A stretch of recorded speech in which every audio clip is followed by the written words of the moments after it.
Hey guys, tonight we are slipping quietly into the life of a samurai scribe in feudal Japan, somewhere around the peaceful bits of the Edo period when the swords were mostly ornamental and the real battles happened between inkstone and paper. Imagine this.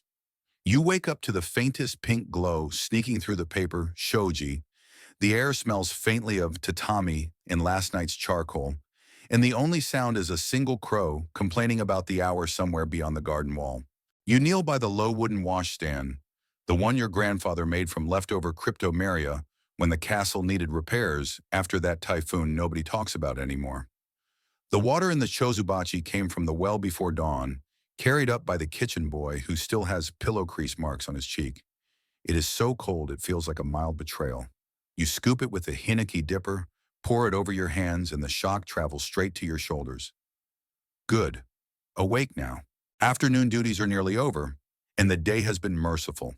No one cried, no one threatened seppuku, and the sake brewer might actually get his poetic label. Small victories counted in red dots and invisible kindnesses. The petitions are sealed, the out basket carried away by the apprentice who now moves with the quiet confidence of someone who has survived an entire day without spilling ink on the daimyo's name. A gentle hush settles over the room, the kind that arrives only after the heavy lifting is done and before the mind is quite ready to leave work behind. This is the hour for poetry. You slide open the small drawer beneath your desk and remove a thin folder of plain, unruled paper the color of weak tea. No one comments. Everyone has their own folder, their own secret stash of moments when duty loosens its collar just enough to let a haiku slip through. The senior scribe pretends to study a tax table while actually composing something about dragonflies. Jubei is staring at the garden as though the bamboo personally owes him money. Poetry hour is sacred and therefore invisible. You uncap your thinnest brush, the one you only use for personal writing because its hairs are so delicate they tremble if you breathe wrong. The ink left in the stone is perfect. Glossy, neither too thick nor too thin, the exact consistency your teacher once compared to the sigh of a courtesan who has decided to become a nun. You still don't know what he meant, but the metaphor stuck. Outside, the shadows have lengthened. The koi pond reflects a sky turning the color of persimmons left too long in the sun. A single fallen camellia floats on the surface like a tiny red boat that has forgotten its destination. You watch it spin slowly and feel the first line arrive fully formed. Red camellia drifts, evening forgets its own name. Ink grows quiet too. You write it down in one continuous motion. No hesitation, no correction. 17 syllables, 17 breaths. The brush feels weightless, as though the poem was already living on the page and you only removed the dust. A mainstream fact. Nearly every educated samurai in the Edo period tried his hand at poetry. Basho's travel journals were copied so often they became a cottage industry. The quirkier truth whispered in calligraphy circles. Some scribes kept a failure box of rejected haiku written on scraps so bad they burned them at year's end to appease the gods of taste. You have never needed such a box, but you admire the drama of the gesture. Historians still argue whether the explosion of haiku was genuine spiritual practice, or simply the 18th century equivalent of posting cryptic song lyrics on social media when you're feeling moody. You refuse to choose sides while adding a second poem. Dusk on tatami, my shadow folds itself small. Ready for night's sleep, old Jubei clears his throat, a sound like dry leaves being persuaded to move. Without looking up, he recites in a voice barely louder than the breeze. Bamboo remembers wind, yet stands perfectly still, teaching stubborn men. Everyone pretends to keep writing, but the room has grown softer, warmer, the way tea tastes better when someone else pours it. The apprentice, emboldened by the mood, risks his first ever contribution. Inkstone cools slowly master's brush. Finally rests my turn tomorrow. Three heads nod almost imperceptibly. The boy blushes the color of pickled ginger and stares at his knees as though they might sprout wings and carry him away from the embarrassment of being seen. You catch his eye and give the smallest smile, approval so subtle it has to be felt rather than seen. Another camellia petal lands on the veranda with a soundless plop. You write one more, the day's final gift. Petal on dark water carries the whole day downstream. I stay behind. Lighter, you sign nothing. Haiku don't need names. The moment already knows who it belonged to. The brush returns to its silk wrap. The paper folds into quarters and slips back into the drawer like a secret returning to its pocket. Around you, brushes are capped, inkstones wiped, the quiet clink of wooden lids sounding like punctuation marks at the end of sentences no one spoke aloud. You rinse your face slowly, letting droplets trace lazy paths down your neck and into the collar of your night kimono. There's a particular way you fold the sleeves back, 3 precise turns, so they don't get soaked. Do it wrong and the wet fabric slaps against your wrists all morning like a clammy ghost reminding you of your failure. Samurai scribes were perfectionists about the smallest things. A blot on your sleeve was basically treason against aesthetics. The poetry hour ends as gently as it began, leaving behind a room full of men who have, for a little while, remembered they are more than the sum of their ledgers. The light is turning lavender now, and the first lantern in the corridor flickers awake. Duty is almost over. The heart has had its quiet say. The poetry drawer closes with the softest click, like a temple gate shutting out the world for the night. The room exhales again, but this time the air tastes of lantern oil and the faint sweetness of dusk. Evening audits have arrived, the quietest, most merciless part of a scribe's day. The apprentice lights the andon lamps one by one, paper globes glowing the color of warm rice milk. Shadows stretch long and obedient across the tatami, and the garden outside dissolves into indigo murmurs.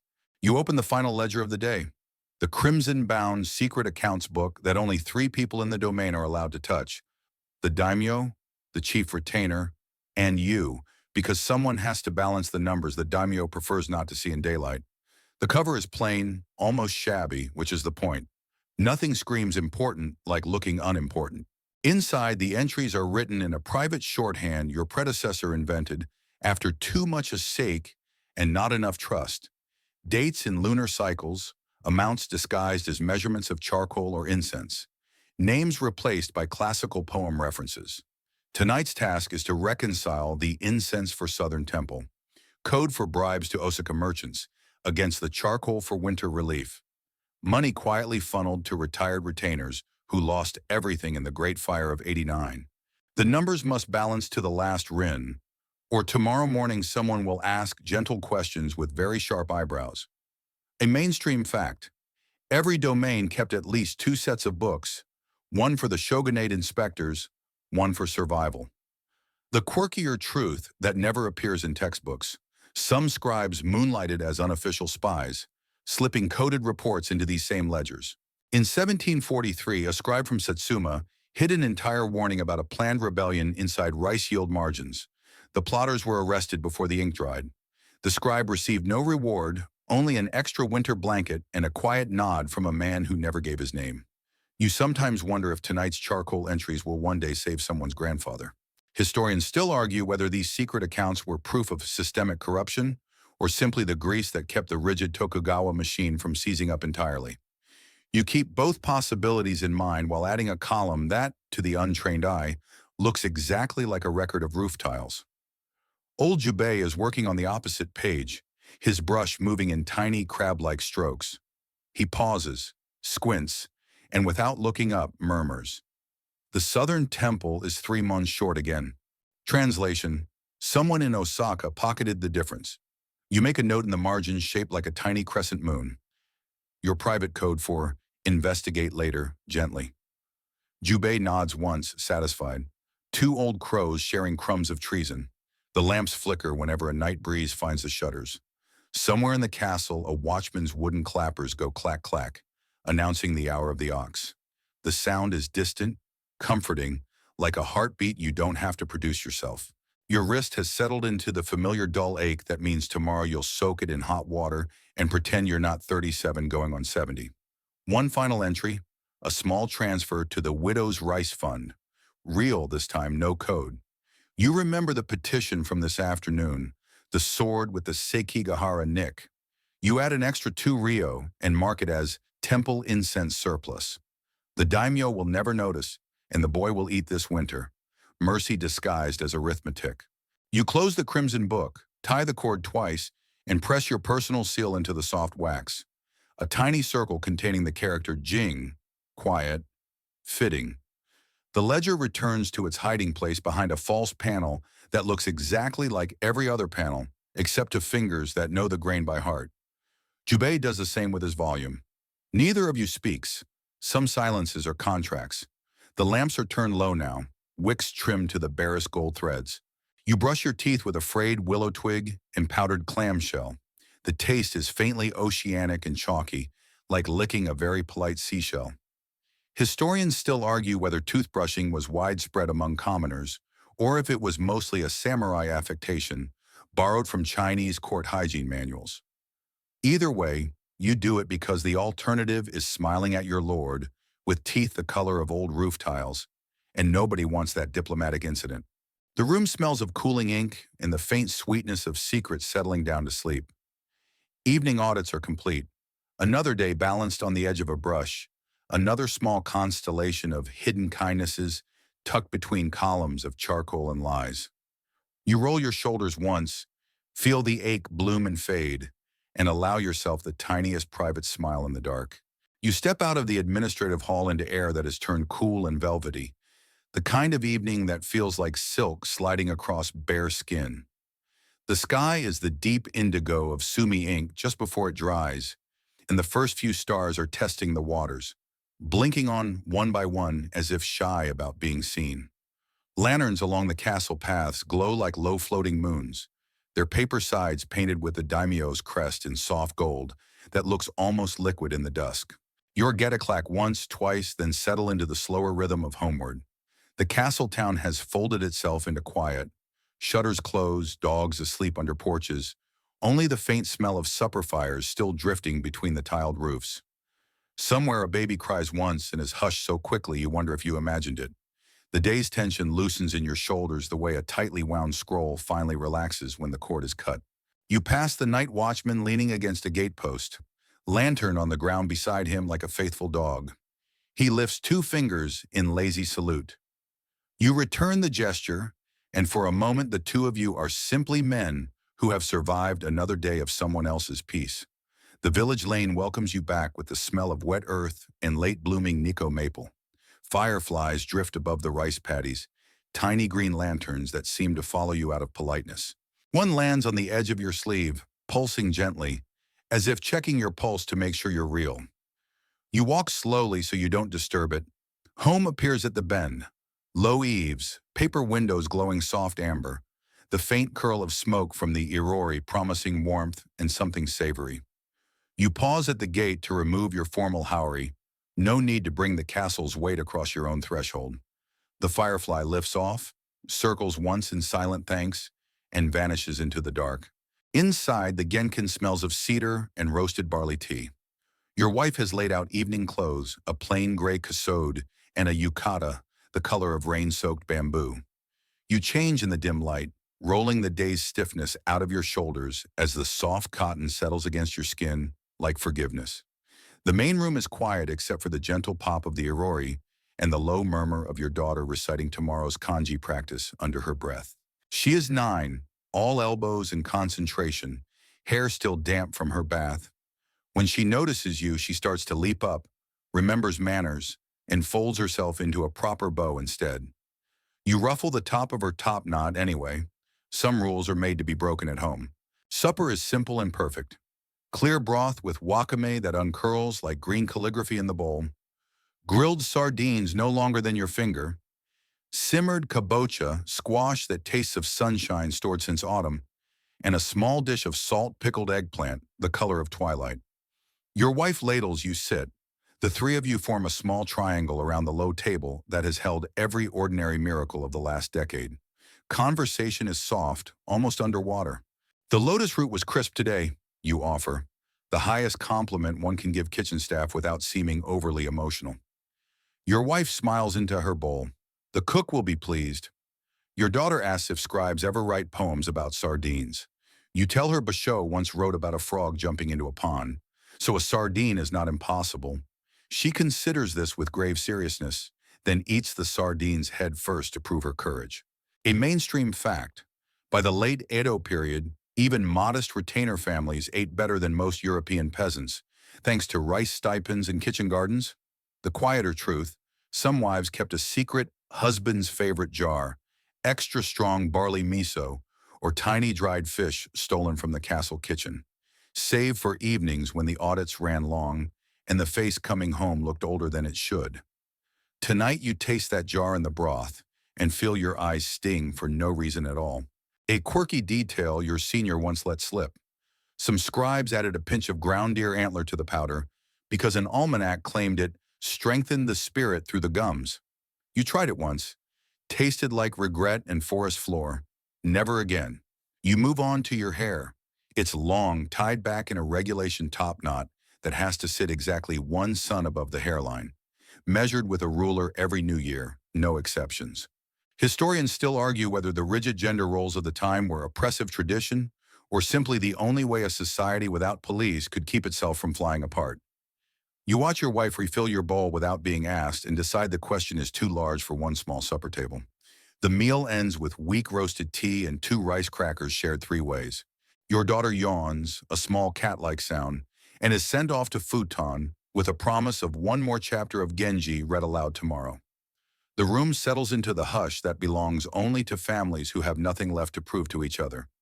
You linger by the irori, adding one last piece of charcoal that glows like a tiny captured sun. The day's ink is finally truly washed from under your nails.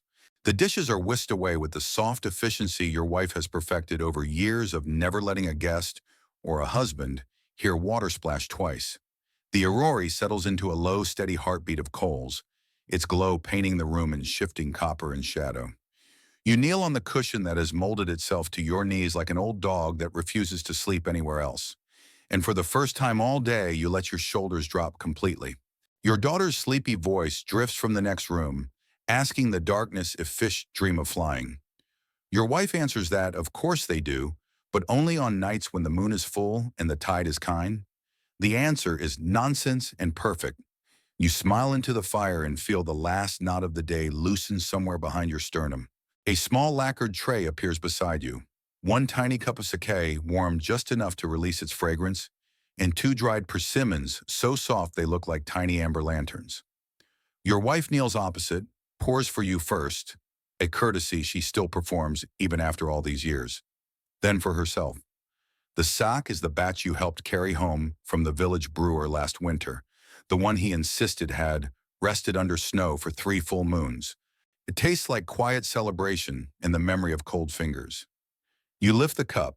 No toast, too loud for this hour, only the soft clink of porcelain edges touching once, like 2 deer touching antlers in greeting. The sake slides down warm and gentle, spreading through your chest the way dawn spreads across the patties. Conversation is unnecessary, but fragments float up anyway. The red dot on the widow's petition, she says, reading your face the way you read difficult scrolls. It will work? By spring, the boy will be measuring indigo instead of hunger, you answer. She nods once, satisfied, and the matter is closed between you like a book no one else will ever open. A mainstream fact, samurai marriages were often arranged for politics or stipend arithmetic. The quieter truth, many couples left alone long enough by history grew into something deeper than duty.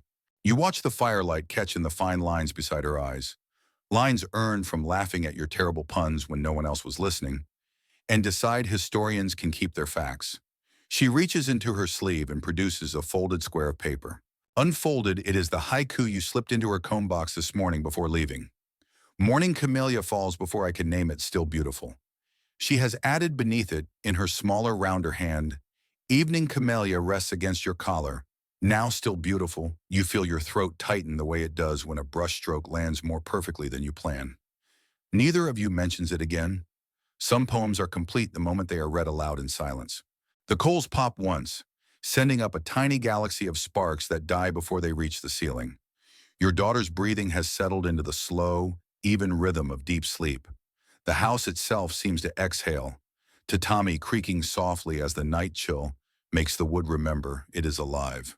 Your wife rises, banks the fire with the practiced twist of iron tongs, and the room dims to a single friendly glow. You run a boxwood comb through it, counting strokes the way monks count sutras. 100 on each side, never more, never less. The comb smells faintly of camellia oil you pressed yourself last autumn when the flowers were falling like slow red snow. Each stroke smooths not just the hair but the mind, flattening yesterday's worries into something manageable. While you comb, you glance at the tiny bronze mirror propped against the wall. She lays out your futon side by side with hers, close enough that your sleeves will touch if either of you reaches out in dreams. You change into the sleeping yukata that smells faintly of cedar in her, then kneel for the final ritual of the day. You sit sesa, hands resting on your thighs, and simply breathe. In through the nose for 4 heartbeats, hold for 7, out for 8. The meditation your sword master insisted every retainer learn in case you ever need to die calmly. You never drew a blade in anger, but the breathing has served you well on long audit nights and the day your father's funeral boat drifted out onto the lake trailing camellia petals. 10 breaths, 20. On the 30th, the day finally lets go of you completely. The castle, the ledgers, the red dots and coated charcoal, all of it drifts away like smoke through the roof vent. What remains is the faint warmth of sake in your stomach, the soft weight of tomorrow's blank scroll still unborn, and the quiet certainty that you are exactly where you are supposed to be. Your wife slips under her quilt beside you. The lantern is extinguished with a single gentle puff. Darkness folds over the room like the kindest possible blanket. Somewhere outside, a nightbird calls once and is answered. You listen to the 2 notes settle into the hush and feel sleep begin its slow approach. Not sudden, not demanding, simply inevitable, the way tide returns to a patient shore. You lie perfectly still, the futon beneath you cool at first, then slowly drinking the warmth from your back like earth drinks spring rain. The quilt is light, filled with silk floss your wife beat and aired herself last month. Yet it settles over you with the gentle authority of something that knows you have nowhere left to be tonight. The room is almost completely dark now, only the faintest red eye of the banked Aurori glowing through its lid, breathing once every few heartbeats like a sleeping dragon that has decided to trust you. Your wife's breathing has already found its nightly rhythm, slow, almost inaudible, the softest tide. You listen to it the way sailors once listened to distant waves, grateful for proof that the world is still turning, even when your own eyes are closed. The faint scent of her hair, plum blossom oil and wood smoke, drifts across the small space between your pillows, and you let it settle behind your eyes like the last brushstroke on a long day's scroll. Outside, the village has gone to its deepest hush. A dog barks once far away, thinks better of it, and subsides. Even the insects have lowered their voices to a lazy, late summer hum that feels more like a lullaby than conversation. The air moving through the cracked shutter carries the cool green smell of rice plants dreaming under moonlight, and you draw it in slowly, steadily, until your own lungs feel wide and quiet as the patties themselves. There is no hurry now, no inkstone waiting, no crimson ledger hiding its secrets, no petition with tear-stained margins. The day has been folded, tied with an invisible cord, and set gently on the shelf of days that are finished. Tomorrow will come when it is ready, bringing fresh paper, fresh worries, fresh small mercies. Tonight belongs to nothing but this: the soft weight of the quilt, the faint warmth rising from the tatami, the slow, certain knowledge that you are safe, small, and exactly where you belong. You feel your thoughts begin to loosen the way a scroll loosens when the silk tie is slipped free. Images drift past without urgency: the camellia petal on dark water, the apprentice's first brave haiku, the tiny red dot that might feed a boy through winter, the way your wife's handwriting curled beneath yours like ivy finding sunlight. They do not demand anything of you. They simply pass, glowing softly, and you let them go. Your body grows heavier, then lighter, as though the futon itself is learning to float. The border between waking and sleep blurs the way ink blurs when a single drop of water falls onto fresh characters, gently, inevitably, beautifully. Somewhere in that softening, you feel the day smile, pat your shoulder once, and step quietly out of the room. Your reflection looks back, calm and slightly puffy, the face of someone who has never once overslept and lived to regret it. You check that the forehead is properly shaved. No 5 o'clock shadow allowed above the eyebrows in this profession.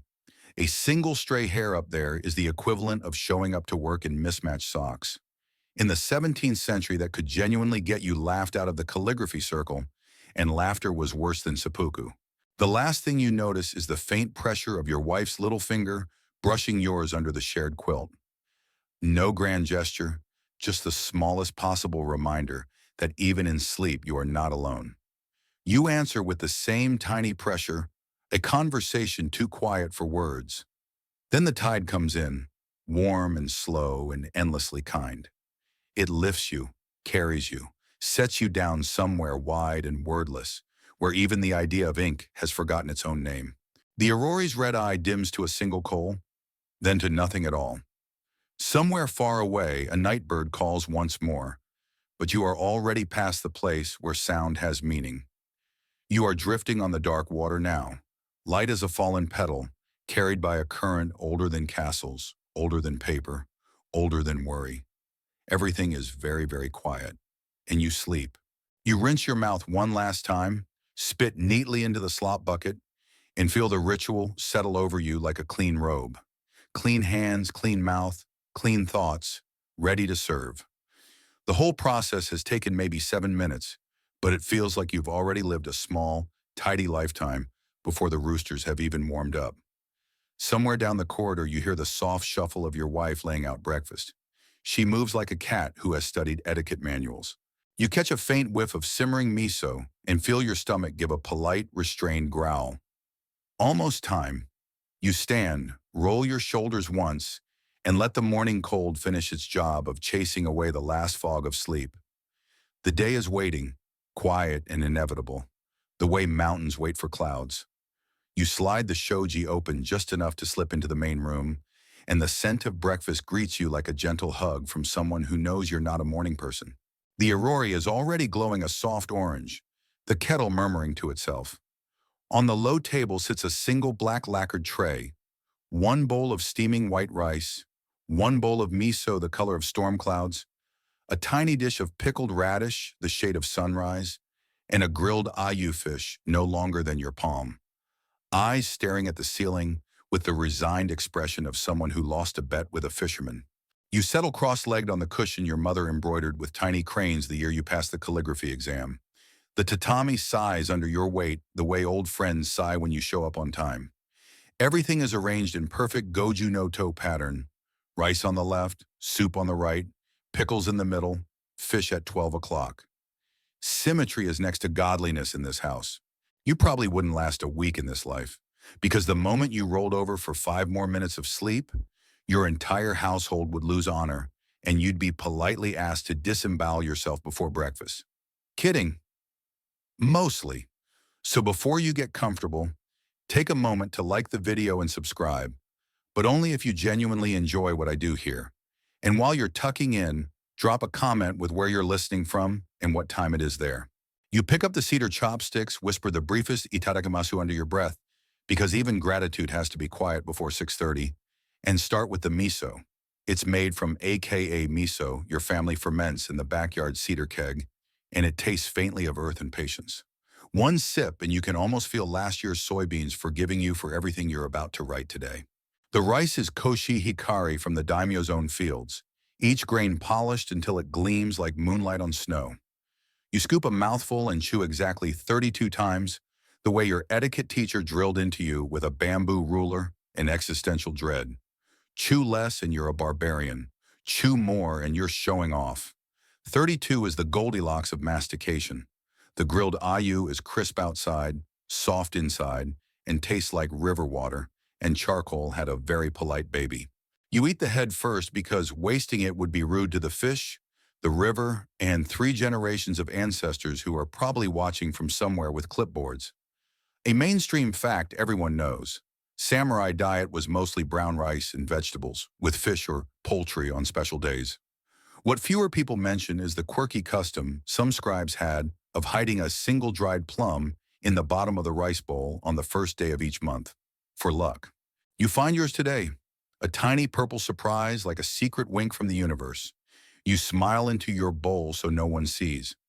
Historians still argue whether samurai were secretly malnourished from all that polished rice and not enough thiamine. Some scrolls hint at foot swelling and bad tempers in spring. Others insist the pickled everything kept beriberi at bay. You decide not to worry about it. Your feet feel fine, and the only thing swollen right now is your sense of quiet satisfaction. You finish the meal in under 10 minutes, the way efficiency and good manners demand. The empty bowls make a soft clack when stacked, like applause from tiny wooden ghosts. You rinse your mouth with green tea so weak it's basically hot leaf water with commitment issues, and feel the food settle into you like a promise. Energy for the next 8 hours of making brushstrokes that could theoretically get you executed if they wobble. Your wife glides in, removes the tray without a word, and you catch the faintest scent of her hair oil, plum blossom, and something you can never quite name.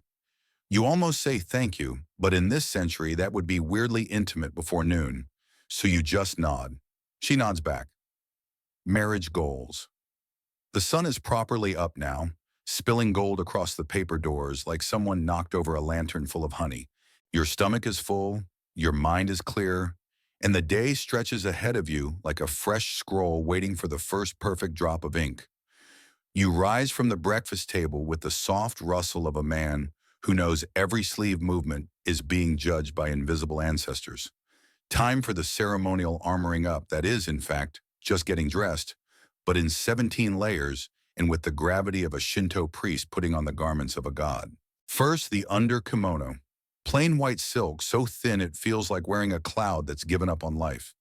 You slide your arms in, tie the cords with the little double loop your mother taught you when you were 7. Left side over right, right over left is for corpses, and you're not quite there yet. The fabric settles against your skin, cool and slightly damp from the morning air, and for a moment you feel like a letter being sealed into its own envelope. Next, the kosode. Indigo dyed with real azome that took 3 months and smells faintly of fermentation and stubbornness. You adjust the collar so exactly one son of neck shows. Any more and you're a peasant, any less and you're a monk who lost a bet. The sleeves are long enough to hide hands completely when you walk, which is useful for concealing the fact that your nails still have yesterday's ink under them, like tiny black crescents of guilt. Now the hakama, 7 pleats, 5 in front, 2 in back, each pleat supposedly representing a samurai virtue. You can never remember which is which after the third one, so you just hope the virtues are things like punctuality and not spilling ink on the daimyo's poetry. You step into the stiff, horse-riding trousers, pull the cords tight, and tie the complicated knot that looks effortless only because you've practiced it in secret since age 12. I love picturing all of you scattered across the globe, eyelids getting heavy together. Now dim the lights, maybe turn on a fan for that soft background hum, and let's ease into tonight's journey together. You stir beneath a thin silk quilt that's just warm enough for late spring. The futon beneath you is firm, the way every proper Japanese futon has been for centuries, because comfort is nice, but spinal alignment is forever. The hakama billows slightly when you move, making you feel taller, more serious, and faintly ridiculous, like a heron that's read too much Confucius. Finally, the haori jacket, dark brown with your family crest, 3 interlocking wisteria leaves, stitched so discreetly on the back that only people who already know you're important will notice. You slide it on, adjust the stiff shoulders, and suddenly you look exactly like every woodblock print of a mid-ranking retainer who's about to have a very quiet day. A mainstream fact, by the Edo period, most samurai spent more on clothing than on swords. A quirky fringe detail your tailor once confessed. Some scribes secretly sewed tiny pockets inside the left sleeve for emergency haiku ideas.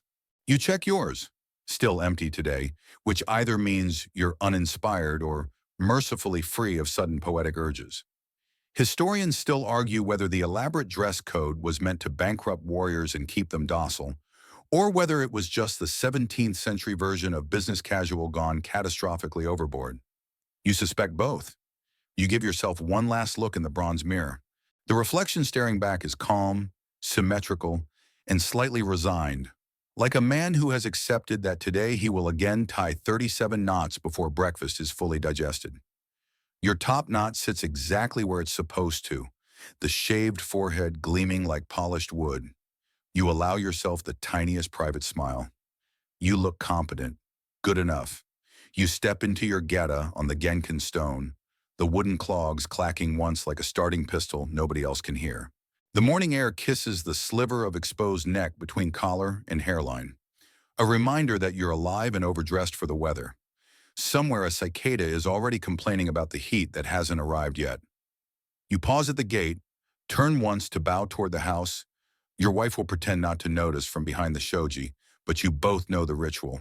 Then you step onto the packed earth lane, hakama swishing like quiet applause, and begin the walk that every scribe in Japan has taken for centuries, toward duty, toward ink, toward another day of making beauty out of bureaucracy. The village is still half asleep, smoke curling lazily from thatched roofs, a dog blinking at you as if it can't believe you're already this put together. You keep your eyes lowered in perfect samurai modesty, but inside you're grinning. Another morning survived, another small victory over chaos, one immaculate sleeve at a time. You step out onto the narrow lane, get a clacking a slow, deliberate rhythm against the packed earth. The sound is the only thing moving faster than you are. Everything else is still wrapped in that soft gray-blue hush that exists only between dawn and full sunrise. Dew trembles on the rice seedlings in the paddies to your left, each droplet catching the first real light like a tiny lantern hung for a festival no one announced. The air smells of wet soil, distant pine, and the faint charcoal sweetness drifting from somebody's breakfast fire. Your hakama brushes against the wild irises growing along the path, leaving a darker stripe on the indigo fabric. You pretend not to notice. Dew stains wash out, but being late does not.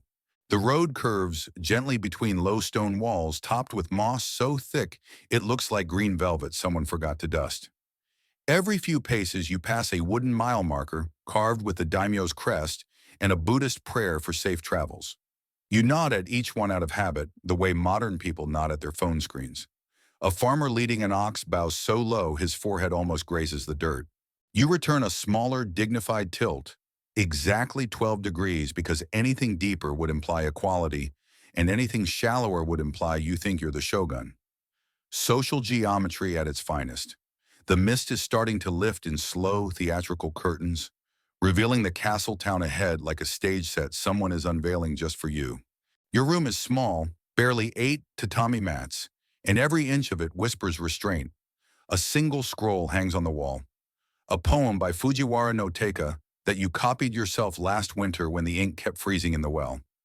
You smile at it sleepily, the way other people smile at cat photos. The first real sound of the day is the soft creak of the wooden floor as you sit up. Roof tiles gleam the color of wet chestnuts, and the great keep rises in the distance. All white plaster and black beams, looking exactly like every ukiyo-e print you've ever seen except quieter, because prints don't come with morning birdsong. You pass under a torii gate that marks the boundary between village and town. A tiny Shinto shrine sits to the side, no bigger than a garden shed, with yesterday's offerings still on the altar. One rice ball and a single persimmon wearing a little paper bib. You pause just long enough to clap twice, bow once, and silently ask the kami for steady hands and no unexpected audits today. The gods of bureaucracy are fickle, a mainstream fact. By the mid-Edo period, most samurai lived in castle towns and walked these same streets daily, swords more decoration than weapon. A quirkier detail your drunk poetry tutor once swore was true. Some scribes timed their walks to coincide with the blind masseur's route so they could eavesdrop on gossip from the women's quarters without technically breaking seclusion rules. You've never stooped that low, but you do slow your pace when you spot old Tobey tapping his cane ahead. Knowledge is knowledge. Historians still argue whether the Sankin Kotai alternate attendance system turned samurai into bored bureaucrats or saved Japan from another century of civil war. You vote for both while admiring how the morning light turns the mist into floating gold leaf. The road widens. Merchants are already sweeping their doorsteps, the rhythmic shush-shush of brooms sounding like a lullaby for the waking town. One fish seller bows so enthusiastically his baskets nearly tip. The trout inside give you the same resigned stare as breakfast did.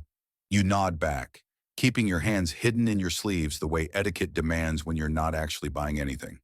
A pair of children dart past playing samurai and bandit with bamboo sticks. One yells, "Die, rebel!" And you have to hide a smile because 30 years from now, That kid might be copying your handwriting on tax forms.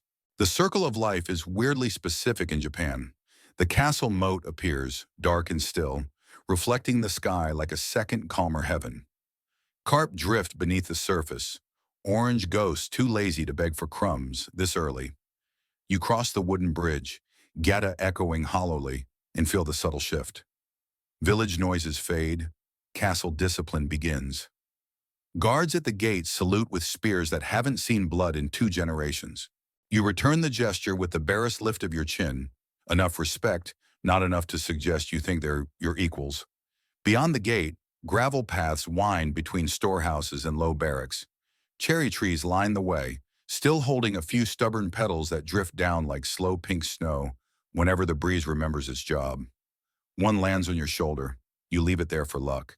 The administrative quarter is quiet, only a few early lanterns glowing behind shoji like sleepy fireflies. Your sandals crunch softly, counting down the last moments before ink and duty take over. The morning has carried you gently here, wrapped in mist and ritual, and for one more breath, you're just a man walking under cherry blossoms with a petal on his shoulder and a whole day of quiet battles ahead. You step across the polished ingawa of the administrative hall, and the air changes at once. Cooler, smelling of old paper, camphor wood, and the faint metallic tang of fresh ink that never quite leaves the walls. The great cedar doors slide aside with the softest sigh, as though the building itself is still half asleep and mildly annoyed at being disturbed. Inside, 3 of your colleagues are already kneeling at their low desks, heads bowed in identical top knots like a small forest of well-groomed mushrooms. You offer the morning greeting, a murmured "Ohayo gozaimasu," so soft it barely disturbs the dust motes drifting through the slanted light. Each man returns it with the same volume, the way people whisper in libraries or funeral homes. Loud voices before noon are considered a personality defect. No one else in the household is awake yet. Scribes rise before the warriors because words wait for no one. Not even a sleepy daimyo who stayed up too late composing bad waka about cherry blossoms. You stretch, vertebrae popping like tiny fireworks, and feel the cool morning air slip under the hem of your night kimono. You slip off your geta, line them up with the others, heels perfectly aligned because chaos begins with crooked shoes, and glide to your assigned spot near the eastern window. The tatami here is older, slightly darker, worn silky by generations of knees. Yours fits you like a glove now. There's even a faint indentation where your left knee likes to rest when you're copying particularly boring grain ledgers. First, the bows. You face the empty dais where the daimyo will sit later. Bow once at 45 degrees for respect. Then to the senior scribe on your right, a shallower 15-degree nod that says, "I acknowledge your superior brush mileage without making a fuss about it." He returns an even shallower nod that says, "Yes, I am ancient. Thank you for noticing." Protocol complete, everyone relaxes by roughly 3 millimeters. A mainstream fact everyone learns in school. The Yoriki and Doshin handled police work, but the real power in any domain lay with whoever controlled the records. A quirky detail the old men only mention after retirement. Some scribes kept tiny ivory stamps shaped like cats. Press it secretly in the corner of a document, and it meant this entry is nonsense. Ignore when convenient. You've seen the mark exactly twice and still have no idea what those ledgers were hiding. Historians still argue whether the elaborate greeting rituals were meant to reinforce hierarchy or simply to give everyone something to do while the inkstones warmed up. You suspect the latter. The room is chilly. Now the pleasant bustle begins. The youngest apprentice, barely 15, cheeks still round as mochi, scurries around with a long pole to open the high shutters. Dust dances in the sudden shafts of light like slow golden fish. Another boy brings the brazier and sets a tiny kettle on it. The faint scent of roasting tea leaves starts to weave through the paper and ink atmosphere. You inhale once, deeply, and feel the day officially start. You settle onto your cushion, arrange your hakama pleats so they fan out like a dark lotus, and open the hinged lid of your writing box. Inside, everything is exactly where Zen monks wish their thoughts could be. Sumi stick, 2 wolf hair brushes, one thick, one heartbreakingly thin, a sweet hickey water dropper shaped like a sleeping cat, and the inkstone your father gave you the day you entered service, its grinding surface worn into a gentle hollow from 20,000 circles of patience. You unwrap the silk cloth from the inkstone with the reverence other men reserve for swords. A few drops from the suiteki, the soft scrape of sumi against stone, and the room fills with that deep mineral smell that means business. Around you, 5 other stones begin their own quiet songs, a gentle percussion section of shh that could put an insomniac into a coma. Conversation, if you can call it that, drifts in fragments. Rain again tomorrow, my niece says. The barley report will be twice as long. Pass the red seal wax, please. Each sentence is wrapped in so much politeness it barely reaches the next desk, yet somehow everyone stays informed. You test the ink with one experimental stroke on scrap paper. Perfect. Thick, black, glossy as a crow's wing. Somewhere inside your chest a tiny knot loosens. The day can begin. The first scroll of morning correspondence waits in its lacquered box like a patient cat, and you reach for it with the calm of a man who knows the next 8 hours will be spent turning silence into history, one perfectly controlled brushstroke at a time. You lift the lid of the lacquered correspondence box, and the scent of aged paper rises like incense from a forgotten shrine. Inside lie 6 rolled scrolls tied with purple silk cords, the color reserved for routine matters that are still, technically, the voice of your Lord. You choose the top one, slide the cord free with the reverence most people save for untying birthday presents, and unroll it across the slanted reading board. The paper is crisp, handmade from kozo fibers so pure it feels almost warm, as if the mulberry tree is still dreaming inside it. Your brush hovers. Historians still argue whether samurai scribes were technically of the Butte class, or if they hovered in some awkward liminal space between warrior and courtier.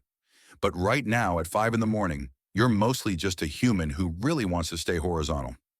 You shuffle to the veranda. Dew clings to the moss like scattered pearls.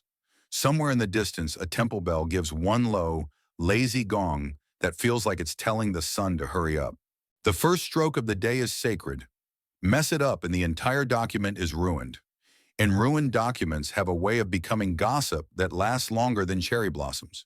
You breathe in once through the nose, out through the mouth, the way your teacher taught you while threatening to hit your knuckles with a ruler shaped like a miniature katana. The brush descends.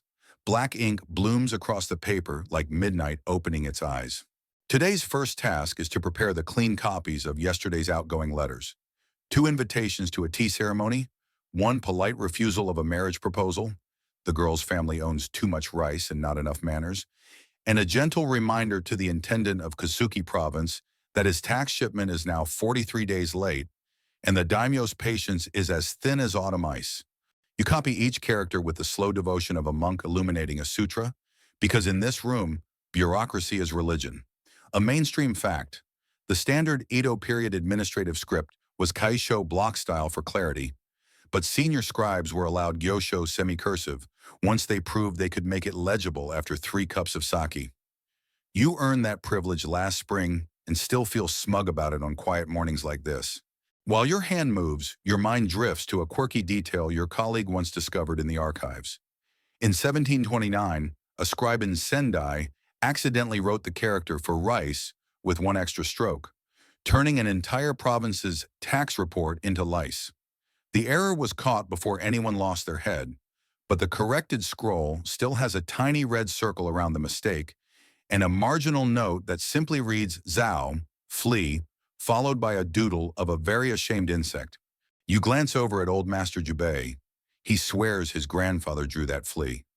Historians still argue whether the obsession with perfect calligraphy was artistic tradition or passive-aggressive job security. Make the writing beautiful enough, and no one dares replace you with a cheaper apprentice. You vote job security while adding an elegant tail to the final yay in respectfully submitted. Around you, the room has settled into its familiar rhythm. Brushes whisper, pages turn with soft, papery sighs. The kettle gives an occasional sleepy bubble. Someone 2 desks over is grinding fresh ink with the absent-minded circular motion of a man polishing worries instead of sumi. The apprentice refills water droppers without being asked. His footsteps are so light the tatami barely notices. You pause to flex your fingers. Holding a brush for hours is like holding a bird. Too tight and you crush it.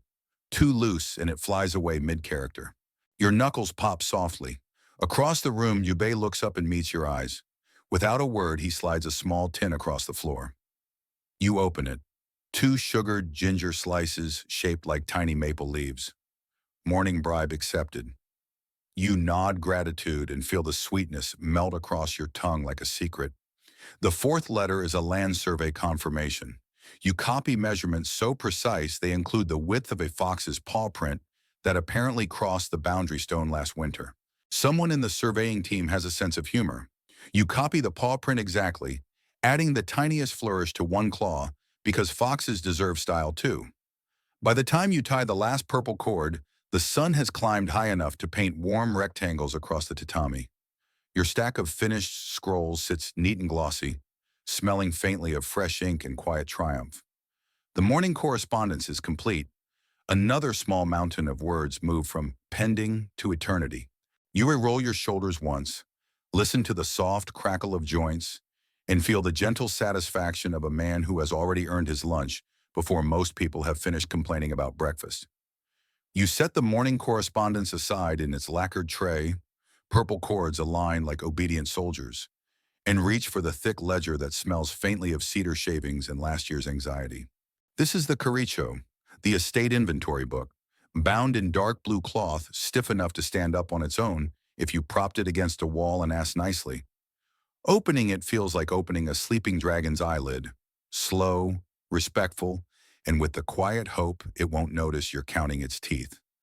The pages are ruled in pale red ink, columns for rice, silk, soy, salt, iron, charcoal, and the ever-popular miscellaneous. You breathe in the scent of wet pine and last night's incense that still lingers from the little Buddhist altar in the corner.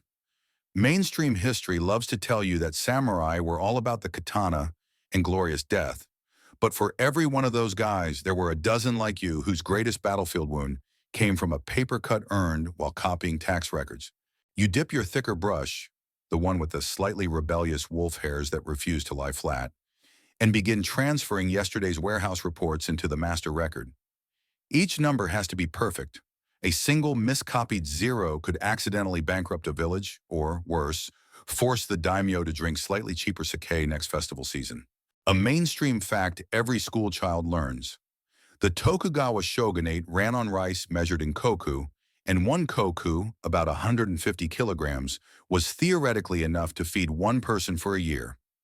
What the textbooks leave out is that scribes like you spent half their lives arguing whether wet rice weighed more than dry rice, and whether a sack that had been nibbled by one particularly fat mouse still counted as a full hyo, or needed to be downgraded to mostly hyo. You once sat through a 3-hour debate on that exact topic. The mouse was never found. While your brush glides down the column of barley yields, you remember a quirky story old Jubei told after the 1799 New Year's party, back when he still had enough teeth to chew dried squid. In 1687, a scribe in Hiroshima discovered that the previous year's charcoal entries were exactly 108 bags short. Panic, audits, accusations of theft, until someone noticed the missing bags had been quietly reclassified under incense for temple donations. The scribe responsible had died peacefully years earlier, leaving only a marginal note. Charcoal warms bodies, incense warms souls. Both necessary. No one had the heart to correct the ledger posthumously, so every year since, the domain quietly donates 108 bags of charcoal to the local temple and pretends it was planned all along. You glance at this year's charcoal column and, on impulse, add a tiny dot of red ink next to the total. A private salute to the clever ghost. Historians still argue whether the endless ledgers were the backbone of the remarkably stable Edo economy, or just the world's longest-running make-work program for unemployed swordsmen. You keep your own counsel while copying the soy barrel count in flowing gyosho that looks effortless only because your wrist is secretly screaming.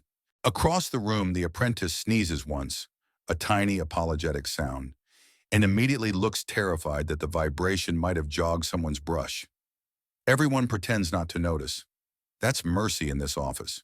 Your numbers flow. 4,237 shio of rice from the western fields, 892 bolts of silk, slightly down from last year because the silkworms were apparently feeling existential, 116 koku of dried persimmons that somehow always balance perfectly because the warehouse head has a sweet tooth and excellent creative accounting.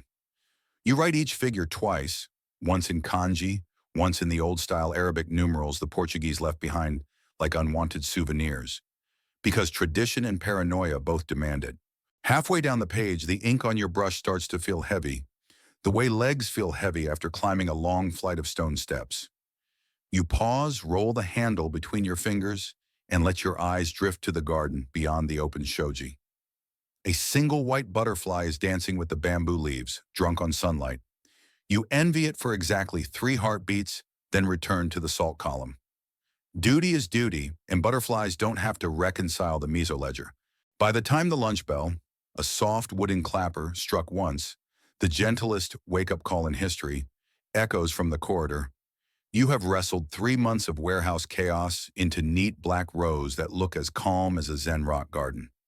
You cap your brush, wipe the inkstone with a scrap of silk that used to be white, and feel the small, warm glow of a job done so quietly no one will ever thank you for it. That's fine.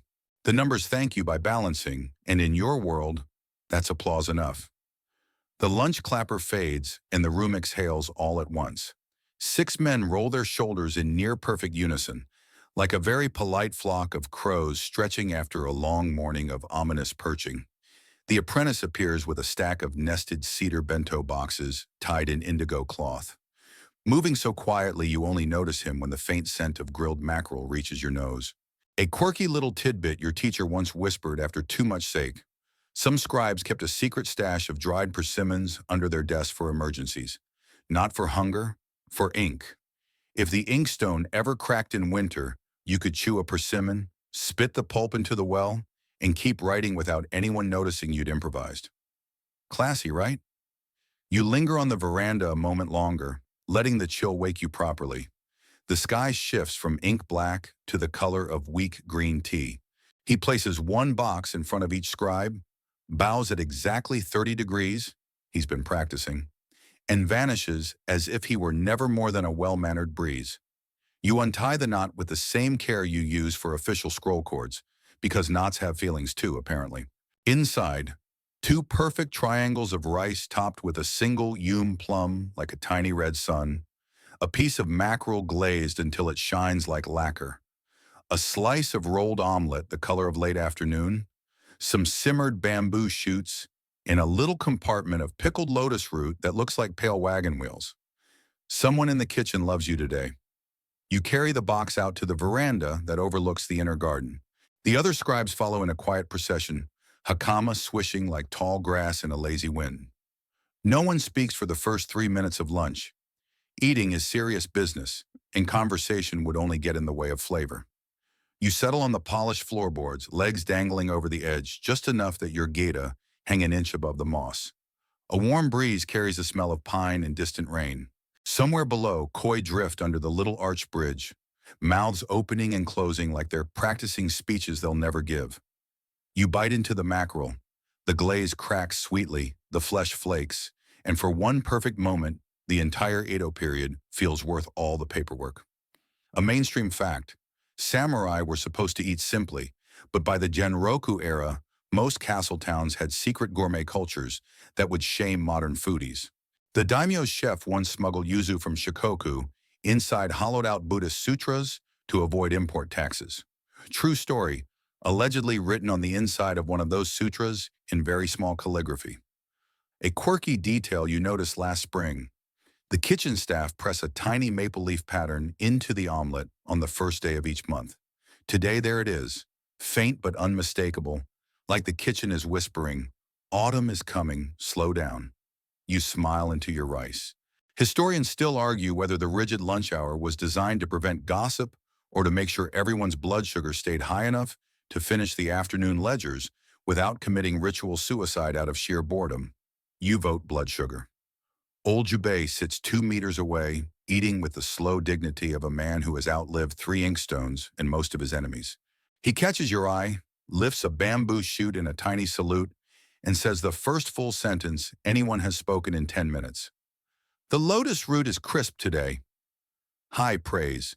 You nod solemnly, as if he's just commented on the state of the realm. A dragonfly lands on your knee, iridescent wings flickering. You freeze. Sudden movements are unbecoming, and also the dragonfly looks like it has opinions. It inspects your hakama for a moment, decides indigo is not food, and lifts off again in a shimmer of green and gold. Somewhere in the bamboo grove, a shishiodoshi clunks once, hollow and peaceful, the sound of water returning to itself. The sun sits directly overhead now, pouring warmth across your shoulders like melted butter. You finish the last grain of rice, lick a stray bit of glaze from your thumb when no one is looking, scandalous, and feel the gentle heaviness that means your body is happy to be fed and your mind is happy to have 40 more minutes before numbers reclaim you. For a little while, the garden holds everything. The quiet clink of chopsticks being laid down, the soft breathing of men who secretly love their tedious jobs, the slow drift of clouds across a sky the color of new porcelain. Lunch is over far too soon, yet somehow exactly on time, the way all good things in this life seem to be. You slide the empty bento box back into its cloth, tie the knot with the same quiet precision you use for official seals, and rise from the veranda as smoothly as a paper lantern catching a breeze. The sun has shifted. The warm rectangles on the tatami now lie at a slightly different angle, like the day itself is tilting its head to see what you'll do next. Somewhere inside, the mate is already blowing on the aurori embers to coax them back to life. Your day has begun, quiet, measured, and absolutely drenched in the kind of routine that makes modern brains beg for a smartphone notification just to feel something. You step back inside, slide the shoji closed with the softest snick, and prepare to wash away the last clinging threads of sleep. The water in the wooden basin is cold enough to make you inhale sharply, exactly the way it's supposed to.